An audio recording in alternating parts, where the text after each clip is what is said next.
సాయి కృష్ణ. ఎక్కడికి పోయిందబ్బా ఈ పిల్ల? 2, 3 రోజుల నుంచి ఏం వీడియోస్ రావట్లేదు అంటే, అయ్యయ్యో! నేనెక్కడికి వెళ్ళలేదు. వెళ్ళింది ఎక్కడికో గాదు, మన ఏడుకొండలవాడ, వెంకటరమణ, గోవిందా, గోవిందా అంటూ తిరుపతెళ్ళాం. మా ఫ్యామిలీ ట్రిప్పేసామనమాట ఈసారి.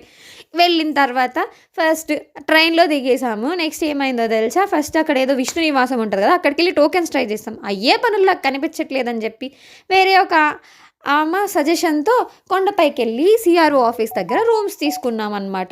అంతలోపు సెట్ అయ్యాం. రూమ్ మనకు అలాట్ అయ్యేలోపు అక్కడే ఫ్రీగా హెయిర్ కట్ అవన్నీ జరుగుతాయి గదా! అక్కడ సెట్ అయిపోయిన తర్వాత నెక్స్ట్ ఆ రూమ్‌లో మన లగేజ్ అంతా ఏసేసి దర్శనానికెళ్ళిపోయాం. మేమెళ్ళింది ఫ్రీ దర్శనం 6 అవర్స్‌లో అయిపోయిందండి. ఎంత అదృష్టం ఉంటే అలా అయితదో. అక్కడ కొత్త ఉడత గూడా చూసా అక్కడ. నాకు వీలైనన్ని దగ్గరలో నేను వీడియో తీశాననమాట. తర్వాత దిగొచ్చి మంగాపురం వెళ్ళేసిన తర్వాత తిరుగు ప్రయాణం అయ్యి ఇంట్లో పొంగల్ పెట్టి కంప్లీట్ చేశాం.